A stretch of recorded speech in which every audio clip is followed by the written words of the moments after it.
შაბათობით ტრადიციულად ვიკრიბებით ხოლმე რადიო იმედის ეთერში, რათა ვისაუბროთ ბიზნესზე, როგორც მოგეხსენება ჩვენ არ ამარტო გვისმენთ, არამედ გვიყურებთ კიდეც ჩვენი Facebook-ის გვერდის საშუალებით, ისე როგორც პორტალებზე იმედიჯი და ვიდეოჯი, ასევე მაგთის IP ტელევიზიის 43 არხზე.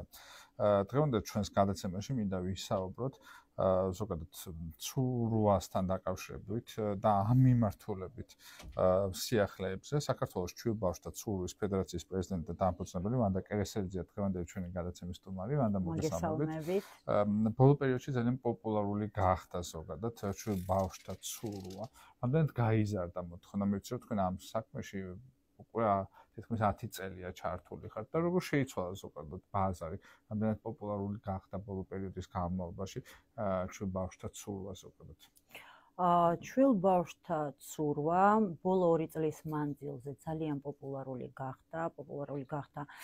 მხოლოდ იმიტომ, რომ დაამტკიცა თავისი ეფექტურობა, ვთქვათ, ჩვილბავშვთა, არა მარტო ჩვილბავშვთა ცურვა, ასევე ჰიდრორეაბილიტაცია, ანუ ჩვილბავშვთა ცურვა, ვთქვათ, მასაჟთან შედარებით, ან სხვა ფიზიკური აქტივობასთან შედარებით ბევრად ეფექტურია ბავშვისთვის, ფიზიკური და გონებრივი განვითარებისთვის და რაც ეხება ჰიდრორეაბილიტაციას, ესეც ჩვენი ერთ-ერთი ისეთი უძლიერესი პროდუქტია. მაგას კონკურენტი არ გააჩნია. არსებობს თუ არა რამე ტიპის სამედიცინო კვლევები, რომელიც აღნიშნული მიმართულების ეფექტურობას ადასტურებენ და ამბობენ, რომ პირობითად მასაჟთან შედარებით ეფექტურია და რას ამბობენ კვლევები? დიახ, უამრავი. თქვენ წარმოიდგინეთ, არსებობს ისეთი ეხლა კვლევები სამედიცინო, რომ ადრე არასდროს არ იყო ეს მოხსენიებული სადმე სახელმძღვანელოებში ან სხვა მასტერ კლასებზეც კი ეხლა აღმოჩნდა, რომ მხედველობაზეც კი მოქმედებს ძალიან დადებითად ჩვილბავშვთა ცურვა, რატო? იმიტომ რომ ზდის შიდა რესურსს და თვითონ ორგანიზმი უკვე ებრძვის თავიანთ ესეთ ვთქვათ დარღვევებზე. როგორ დააკვირდებით ამ გასულ პერიოდს? თქვენ თქვით, რომ ბოლო 2 წლის განმავლობაში მკვეთრად შეიცვალა და გაიზარდა ამ მიმართულებით მოთხოვნა ბაზარზე. ეს არის ძირითადად ჰიდრორეაბილიტაციის მიმართულებით თუ ჩვილბავშვთა ცურვის მიმართულებით? ჰიდრორეაბილიტაციის მიმართულებით გაიზარდა, რატომ? იმიტომ რომ საქართველოში ძალიან თვითონ მშობელმა კი არა თვითონ ექიმებმა დაინახეს ძალიან დიდი სხვაობა, თქვათ, სხვა რეაბილიტაციის შორის და ჰიდრორეაბილიტაციის შორის. რა თქმა უნდა, უკვე თვითონ პედიატრები, ნევროლოგები ყველა მშობელს ურჩევენ, რათა უმოკლეს დროში მიიღონ ყველაზე ესეთი დადებითი შედეგი.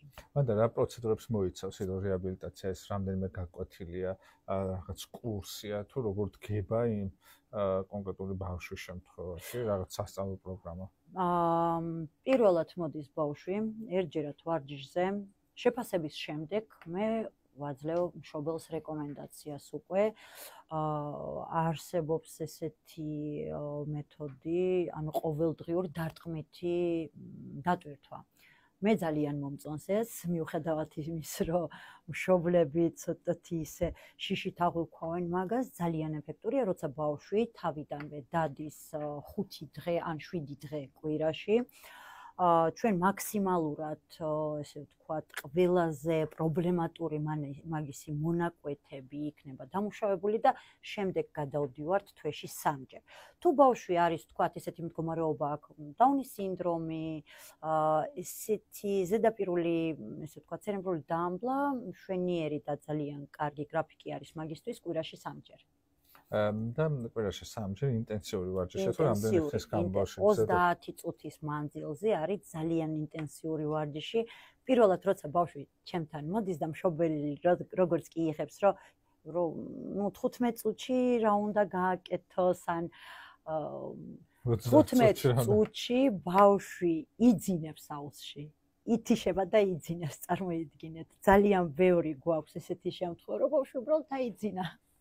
და ეს ავტომატურად იწვევს მე რაღაცა ტიპის პროცესებს ადამიანის ორგანიზმში. კი ბატონო, ანუ ყველაზე ისეთი ვთქვათ, დამღლელი ჩვენ თერაპიაში არის ყვინთვები. ყვინთვები არა იმიტომ არის დამღლელი, რომ ბავშვი ბევრად უფრო იძაბება, არა. თვითონ ორგანიზმი ქმნის ესეთ სისხლის ცენტრალიზაციას და სასიცოცხლო ყველაზე მნიშვნელოვანი ორგანოები მაგ დროს იკვებება ძალიან ინტენსიურად, ჟანგბადით და სხვა საკვების საშუალებებით. რაც გვაძლევს საშუალებას პირველ რიგში, რა თქმა უნდა, ძალიან ძლიერი ზემოქმედება მოვახდინოთ ტვინზე, ანუ გონებრივ განვითარებაზე ბავშვის. და ბუნებრივია ისეთ შემთხვევაში, როდესაც მთელი ორგანიზმი ჩართულია ცურვის პროცესში, ეს რაღაცა ტიპის შინაგან მობილიზაციას იწვევს. რა განსხვავება ახლა იმ ბავშვებს შორის, რომლებიც ძალიან თერაპიას და კურსს გადიან და იმ ბავშვებს შორის, რომლებიც ამას არ გადიან ხოლმე? მოდით თქვათ ესე, რომ ჩვენ არ დავიწყებთ ახლა ჰიდრორეაბილიტაციაზე შედარებებს, იმიტომ რომ ჰიდრორეაბილიტაცია პრობლემატური ბავშვები ძალიან ინდივიდუალურები არიან. ძალიან ყველა ერთი და იგივე დიაგნოზით მოდიან, სულ სხვადასხვა სიმპტომებით. მან ვერანაირად ვერ შევადარებთ, მაგრამ რაც ეხება აბსოლუტურად ჯანმრთელ ბავშვებს ნორმალური განვითარებით, ბავშვი, რომელიც დადის ჩვილ ბავშვთა ცურვაზე, ძალიან განსხვავდება ბავშვისგან, რომელიც არ დადის ჩვილ ბავშვთა ცურვაზე. ანუ როგორც გონებრივად, ასევე ფიზიკურად ბავშვი ბევრად გამძლეა, გონებრივად ბევრად განვითარებულია. ნუ ყველაზე ძალიან ეტყობათ, რა თქმა უნდა, ბაღში, სადღაცა 3 წლიდან. იმიტომ რომ ალბათ ბავშვი რაღაც კონკრეტულ დავალებებს სხვანაირად ასრულებენ, მათი ორგანიზმი უფრო სწრაფია, ასევე იმუნიტეტი ალბათ გაძლებულია ხანგრძლივი ვადის გამო წყალში ცურვასთან გაკაჟებულები არიან. ძალიან გაკაჟებულები არიან. ბავშვები, აი პრობლემატური ბავშვები, როცა მოდიან და მშობლები როცა ყვებიან, რომ წელიწადში 12ჯერ არის ავად, როგორც კი იწყებენ ბავშვები, თავიდან ძალიან მალე იღლებიან, მაგრამ გადის 1 წელი და ერთხელ არ გამხდარა ბავშვი ავად. ხო, ეს რა თქმა უნდა ძალიან დიდი შედეგია. ძალიან უცებ ხდება. როგორ გაიზარდა მოთხოვნა, თქვენ თქვით, რომ მკვეთრად გაიზარდა მოთხოვნა ბოლო პერიოდის განმავლობაში? დღეს რამდენი ცენტრი გაქვთ თქვენ და ჯერჯერობით ჩვენ გვაქვს 2 ცენტრი, მაგრამ სად მდებარეობს ეს ცენტრი? ერთი დიდიღომში, მეორე არის ბათუმში, ეხლა იხსნება ვარკეთილში და ასევე ჩვენ ვფიქრობთ კლინიკაზე, ეხლა უკვე რათა არსებობს აი ჩვენი ჰიდრორეაბილიტაცია, რომელიც ძალიან უცებ, აი ესე ვთქვათ, შეკრავს ბავშვს და იმის საშუალებას მისცემს, რომ დაიწყოს ეს განვითარების ეტაპები, რომელიც ჩამორჩენილი ქონდა ამ ბავშვს, ვთქვათ, 4 წლის არიან 3 წლის, ეს ყველაფერი უნდა აღვადგინოთ, მაგრამ ამის აღდგენაში წყალი იმდენად უკვე აღარ დაგვეხმარება, როგორც სხვა მიმართულებები, როგორც არის ბობატი, DMI, შროტი და ზუსტად ამ მიმართულებების უკვე შესყიდვა და შესწავლა, ადაპტირება და ინტეგრირება გვინდა საქართველოში.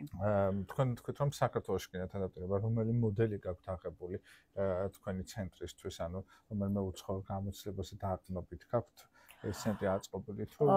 ნახეთ, მე უფრო რადგან ზედაპირულად მე მაქვს შესწავლილი ძალიან ბევრი ესეთი დეფიციტური მიმართულება, რომელიც საქართველოში არ არის. მე ვხედავ თითოეულ მიმართულებაში ესეთ დადებით მხარეს და სავარაუდოდ რაც არ იქნება თითოეულ მიმართულებაში ძალიან ეფექტური, ამას საერთოდ არ მიმართავ და უბრალოდ ისევ და ისევ როგორც ჩვილ ბავშვთა ცურვაში შეიქმნა ესეთი ქართული მოდელი, ზუსტად ძალიან ეფექტური და ძალიან სწრაფი თავისი ეფექტურობით, ზუსტად ესეთი რაღაცა აუცილებლად უნდა მოვახდინოთ და შევქმნათ უკვე მყარზე და პირზე. ვანდა, როგორ გაგიჩნდათ ეს იდეა მსგავსი მიმართულებით განგევითარებინათ ბიზნესის ზოგადად? იმიტომ რომ ასეთი ტიპის მოდელი არ არსებობდა საქართველოში და არც საქართველოში, არც მსოფლიოში. და თქვენ რაღაცა ცალკე მოდელი შექმნით. როგორ გაგიჩნდათ ზოგადად ეს? როგორ მიხვედით ამ იდეამდე?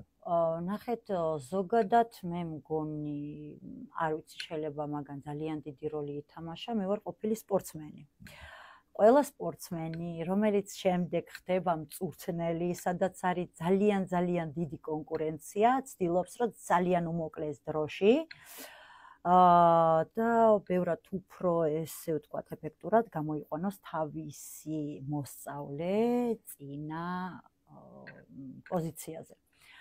და სავარაუდოდ მაგან დამეხმარა მაგის შექმნაში, ძალიან ადვილად გამომდის, აი როგორ აგიხსნათ, ანუ ისევ და ისევ გამოცდილებაა ეს ყველაფერი. და ამ გამოცდილებით მიხვდეთ ნელა იმედიამდე რომ შესაძლებელია ეს ქცეულიყო რაღაცა ტიპის ბიზნესად, რომელსაც ანალოგი არ ეყო. თუ ყავთ ხმე უცხოეთიდან დამკვირვებლები, რომლებიც თქვენ მეთოდს სწავლობენ, რაღაცა ტიპის გამოცდილებას იღებენ ხოლმე თქვენიდან. რამე ტიპის სამეცნიერო საქმიანობასაც ხომ არ აკეთებთ, სადაც უზიარებთ მსგავსი ტიპის გამოცდილებას მსოფლიოს სხვა ქვეყნების. ჩვენი ეხლანდელი ამოცანა არის ერთ-ერთმა სამეცნიერო გერმანულმა ჟურნალმა ესე ვთქვათ, ვთხოვა, რომ ჩვენ თვითონ ჩაგვეტარებინა კვლევები. ანუ ბავშვებისთვის, ვისაც გააჩნია ზურგის პათოლოგიები, რადგან ერთ-ერთი ბავშვი, ჩვენი სპინა ბიფიდა, ეს ზურგი ბიფიდა, ესეთი დიაგნოზი არსებობს, გადახლეჩილი ხერხემლით, აბსოლუტურად არ განსხვავდება თავისი განვითარებით ჯანმრთელი ბავშვებისგან, რაც მსოფლიოში მოხდა პირველად. ხო და ჯერჯერობით, ეხლა როგორც კი ესე ვთქვათ, შევძლებთ, რომ მსგავსი დიაგნოზებით ყავდეს, ვთქვათ, 30 ბავშვი, აუცილებლად მინიმუმ 30 ბავშვი არის საჭირო, აუცილებლად დავიწყებთ დაკვირვებას, კვლევებს და ნახავთ ალბათ პროგრესს თითოეული ვარჯიშის შემდეგ რა პროგრესს მიაღწევთ და დაახლოებით რომელთაც ფიქრობ რომ ძალიან კარგია ის რომ სამეცნიერო კუთხით ხელს შეუწყობთ მსოფლიოში ამ მიმართულების განვითარებასაც.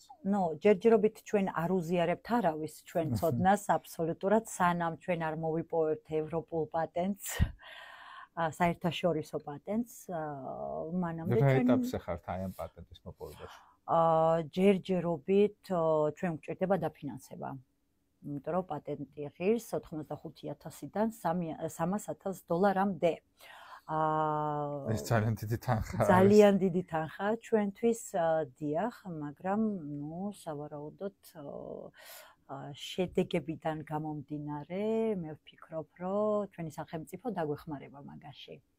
და შემდგომ როდესაც პატენტი გექნებათ, უკვე თქვენ შეგეძლებათ ანალოგიური ტიპის დიახ, შექმნა უკვე საზღვარგარეთ. ანუ ჩვენ შევქმნით თუ ჩვენ გაუზიარებთ ამ მეთოდს, აღარ აქვს მნიშვნელობა, მთავარი არის, რომ ეს არის წამოსული საქართველოდან. როგორ გადაანაწილებთ თქვენს მომხმარებლებს? დაახლოებით ვინ არიან თქვენი მომხმარებლები? თქვენ თქვით, რომ ბავშვები, რომელსაც ჯანმრთელობის რაღაცა ტიპის პრობლემები აწუხებთ და ასევე მშობლებსაც მოყავთ ყოველგვარი ტიპის კაში. გადანაწილება როგორია დაახლოებით პროცენტულობით? უფრო მეტი ჰიდრორეაბილიტაციის მიმართულება გაქვთ თუ სტანდარტული ცურვის კურსები გაქვთ? იცით როგორ არის, ჩვენ გვყავს სხვადასხვა დანიშნულების მწვრთნელები. აი მე ვარ ძირითადად ჰიდრორეაბილიტოლოგი, მე მყავს დღეში 20 ვარჯიში სურპრობლემატური ბავშვები.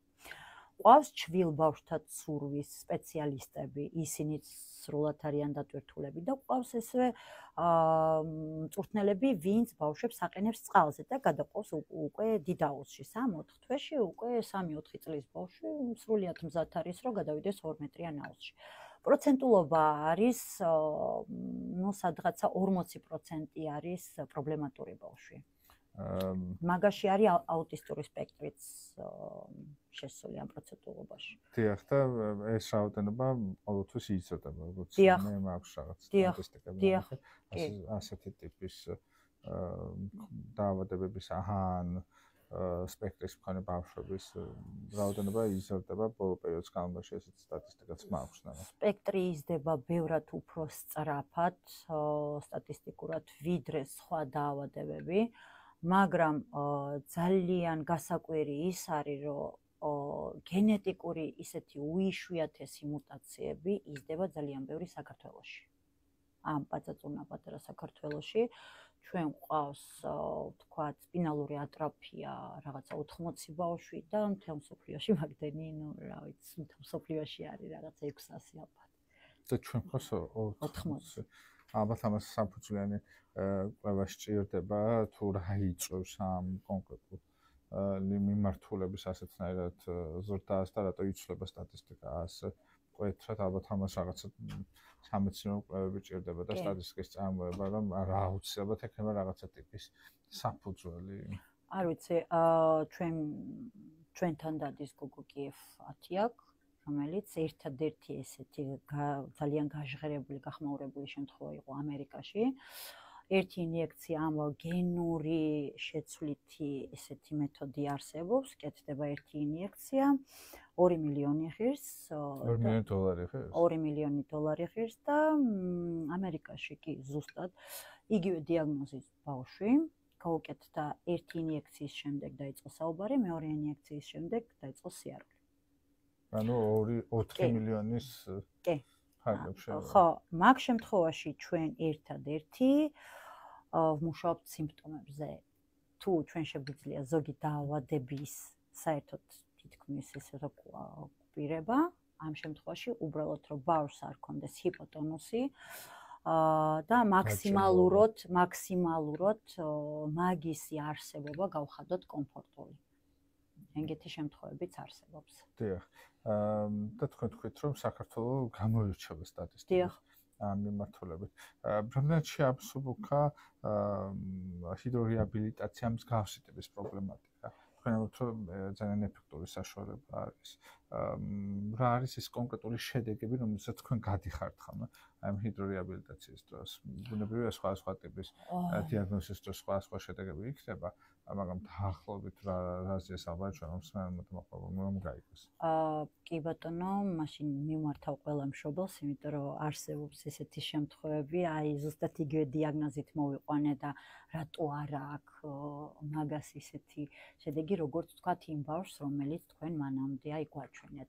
პირველ რიგში ბავშვი თუ ექვემდებარება თვითონ ვარჯიშს ბოლომდე, ანუ ზოგი ბავშვი გამოხატავს ძალიან დიდ პროტეზს, რომელიც ძალიან გვიშლის, ესე ვთქვათ, წინ წასვლაში. ყავს ბავშვი სპინალური ატროფიით, ისევ და ისევ ეს დაავადება არის ანუ იმპულსები, რომელიც მოდის აი აქედან, ზურგის გასწვრივ, ჯერ თავის ტვინიდან, დიახ, წინიდან, ჯერ თიშავს ზურგის კუნძს, ფეხის კუნძს, შემდეგ გადადის ზევით და ბოლოს უკვე საკლაპავი და ჩვენი კუჭნაწლავიც არის კუნთოვანი სისტემა. ადრე ყველაზე დიდი შედეგი იყო შეჩერება. არსებობს წამალი, რომელსაც სვავენ ეს ბავშვები და ყველაზე დიდი შედეგი არის შეჩერება და ბავშვი იმ მომენტში, სადაც დიაგნოზი დაისვა, რომ ეს არის სპინალური ატროფია და ვთქვათ, ერთადერთი მოძრაობა, რასაც აკეთებს და შეუძლია ბავშვს არის ჯდომა, იმ მდგომარეობაში თუ შეაჩერეს, ეს არის ძალიან მაგარი შედეგი. მე მყავს ბავშვები, ვინც დაიწყო სიარული. ხო, ეს ალბათ ყველაზე 37 კიბეზე ავიდნენ კი ბატონო. ეს ალბათ ყველაზე დიდი შედეგია. გააჩნია იცით. და ძალიან დიდი мотиваციაც იქნება საერთოდ. კი, ჩვენთვის ძალიან აი მწვრთნელებისთვის და მშობლებისთვის არის ყველაზე დიდი мотиваცია, რა თქმა უნდა, შედეგი და სავარაუდოდ იმიტომაც მიყვარს ყველაზე ძალიან მუშაობა პრობლემატურ ბავშვებთან, რათა რაღაც ეს შედეგისთვის ბევრად უფრო მიისწრაფი. არა და ბევრად რთული არის, ვიდრე ჯანმრთელ ბავშვთან მუშაობა. ჰიდრორეაბილიტაცია ბევრად რთულია. ხო, ალბათ პრობლემატური ცოტა ესეთი სიტყვა არის ჯანმრთელობის გამოწვევების მქონე ბავშვებისთვის, იმიტომ რომ ყველა ტიპის რაღაცა გამოწვევა შეიძლება გქონდეს ადამიანს და ამიტომ ეს თემაც ძალიან მნიშვნელოვანია და თქვენ ახსენეთ რომ ძალიან мотиваციას გააძლევთ რომ მსგავს ტიპის შედეგები. საქართველოში რამდენად ჩამოდიან სხვა ქვეყნებიდან ყავთ არა ქართველი მშობლები, რომელსაც მოყავთ თავიანთი ჩვილები. თქვენთან მსგავსი ტიპის რეაბილიტაციის კურსებზე, იმიტომ რომ როგორც ჩემთვის ცნობილია, თქვენმა მეთოდმა გაითქვა სახელი და არა მარტო ქართველი მშობლები არიან ხოლმე დაინტერესებული. დიახ, აზერბაიჯანიდან ძალიან ხშირად ჩამოყავთ, სასამხეთიდან ჩამოყავთ, რუსეთიდან ხანდახან უფრო ცოტა ხნით ჩამოყავდათ, ნუ რეგიონებიდან ხო ჩამოყავთ. საქართველოს, სამხრეთ და აზერბაიჯანი არის ისინი, ვინც საფრანგეთიდან ყავდა რამდენიმე ბავშვი, ნუ სადაც იციან ჩვენზე, იქიდან ჩამოყავთ. მანდა ეს კურსი რამდენ ხნის განმავლობაში მზადდება, როდესაც უცხოეთიდან ჩამოდის მაგალითად პაციენტი თავის მაქსიმალურად ვცდილობთ, რომ რაც შეიძლება უფრო მალე გაუშვათ, ანუ ვთქვათ 2 თვე ის ბავშვი რჩება ჩვენთან. 2 თვის მანძილზე ყოველდღიური ვარჯიშის შედეგად უკვე როცა შევაფასებთ ბავშვს და შედეგი იქნება გამყარებული, მაგას ძალიან დიდი მნიშვნელობა აქვს, რათა ბავშვი როცა აცდენს და არ გამყარებულ შედეგზე მაშინ ეგრევე მიდის უკან. იმიტომ რომ თუ გამყარებული არ შედეგი ეგრევე იმასაც კარგავ რაც მოიპოვე აი ამ პერიოდში. დიახ და არსებობს კი 80%-ში ჩვენ როცა ვხედავთ რომ შედეგი არის გამყარებული, ბავშვი დასვენებისას კიდევ უფრო იხვეწება. კიდევ უფრო კარგ მდგომარეობაში ხდება შემდეგ შეხვედრაზე, ვთქვათ, ნახევარი წლის შემდეგ. რაღაცა პერიოდი მერე უფრო მეტად დიახ, ეგეთი პრაქტიკაც გვაქვს. და სავარაუდოდ ეს მერე კიდევ რამდენიმე ხნიან პროცესს მოიცავს. სულ თქვენ ახსენეთ რომ 2 თვის განმავლობაში ხდება ხოლმე? არსებობს 1 თვის განმავლობაშიც შეფასების შემდეგ ინიშნება კურსი. ანუ პროცესს რო გავყვეთ, ანუ პირველად ხდება შეფასება ბავშვის და მხოლოდ შეფასების შემდეგ იღებთ გადაწყვეტებას, რომ 3 თვიანი კურსი, რომელიც ყოველდღიურ ვარჯიშს მოიცავს, თუ 2 თვიანი კურსი თუ სხვა ტიპის კურსები, მის მიხედვით თუ ბავშვი და ეს თბილისში თქვენ ხით რომ მხოლოდ 2 ადგილას ხართ. თბილისში ეხლა 1 ადგილას ვართ და ვიხსნებით კიდევ ვარკეთილში და რატომ გაწყვეტეთ ვარკეთილში? ძალიან რთულია მგზავრობა ვარკეთილიდან დიღმამდე და ძალიან დიდი მოთხოვნა არის რუსთავში. და რუსთავიდანაც ვარკეთილში ბევრად უფრო ხელმისაწვდომი იქნება. არის თუ არა რაღაცა ტიპის რეგიონები, სადაც მოთხოვნა განსაკუთრებით დიდია, თქვენ თქვით ახლა რომ რუსთავში არის ძალიან დიდი მოთხოვნა და ქუთაისი არის ასევე ძალიან მოთხოვნა და ამ მიმართულებით. ხომ არ არის რამე ტიპის კვლევა ჩატარებული, რატო უკავშირებას რამე ტიპის ჰაერის დაბინძურებას ან რამე ტიპის ასეთ ტიპის კვლევა არ არსებობს, უბრალოდ ძალიან დიდი მოთხოვნა არის ჰიდრორეაბილიტაციაზე. ну ერთადერთი ესეთი ჩვენი დაბრკოლება ესე ვთქვათ არის სპეციალისტების მომზადება. ყველაზე რთული მე. ეს არის ყველაზე დიდი გამოწვევა. რამდენი სპეციალისტი გყავთ ახლა? რამდენი სპეციალისტი მუშაობთ? ეხლა ჩვენ ყავს 8 სპეციალისტი. 8 სპეციალისტი. რამდენად აუდის ეს 8 სპეციალისტი ამ გაზრდილ მოთხოვნას? და რასაკეთებთ იმისთვის, რომ უფრო მეტი სპეციალისტი გამოსარდოთ და უფრო მეტი ადამიანი ჩართოთ ამ მიმართულებით და რამდენად არიან ზოგადად ადამიანები დაინტერესებული ჰიდრორეაბილიტაციის მიმართულებით გახდნენ. პედაგოგები, ტრენერები.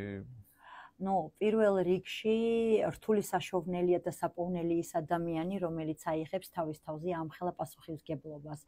ბევრი მყავს მე ესეთი საკმაოდ ძლიერი სპორტსმენები რეაბილიტაციიდან, მაგრამ როცა მოდიან ვარჯიშზე და უყურებენ რაც ხდება, ვინც ფიზიოლოგიაში და ბიომექანიკაში ერკვევა ადამიანის როცა ხედავს რასაც ვაკეთებთ, ძალიან ბევრი მიდის უკან, რომ ვერ შევძლებთ. ალბათ ცოტა სტრესულიც არის მსგავსი ტიპის რეაბილიტაციაზე მუშაობა.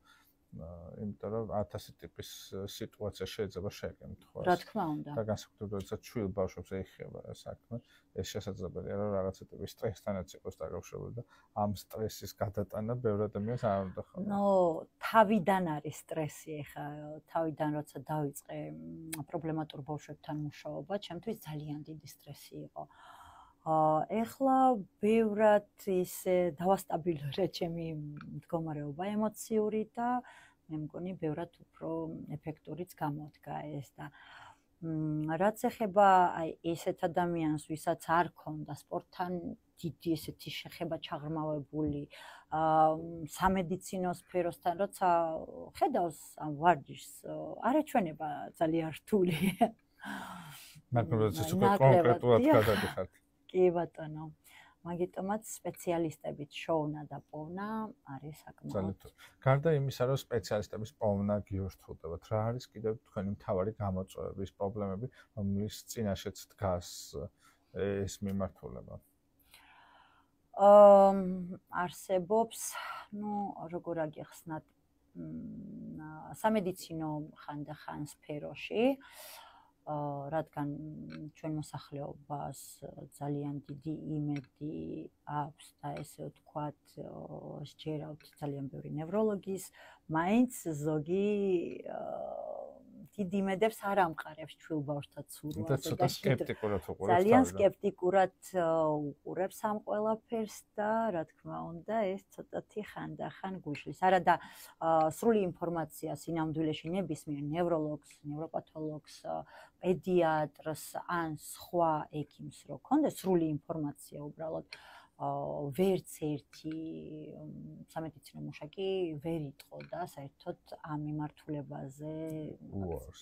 თქვენ თქვით, რომ ორი მიმართულება, ერთია პერსონალის პოვნა, რომელიც გამოწვევა, რომელიც ამ მიმართულებით მოაგავსებს ამ სტრესს, აი ამ ფიზიკურ ჩართულობას სამუშაო პროცესში და მეორე თქვით, რომ ასევე საზოგადოებრივი აზრი ცალკეულ ჯგუფებში შექმნილი იწვევს ხოლმე რაღაც ტიპის გამოწვევას, იმიტომ რომ ადამიანის ინფორმაცია არ აქვს. არ აქვს. და რა არის თქვენი სამომავლო გეგმები, რადგან ჩვენ საეთერო დრო იწურება, მინდა თქვენ სამომავლო გეგმებსაც გკითხოთ.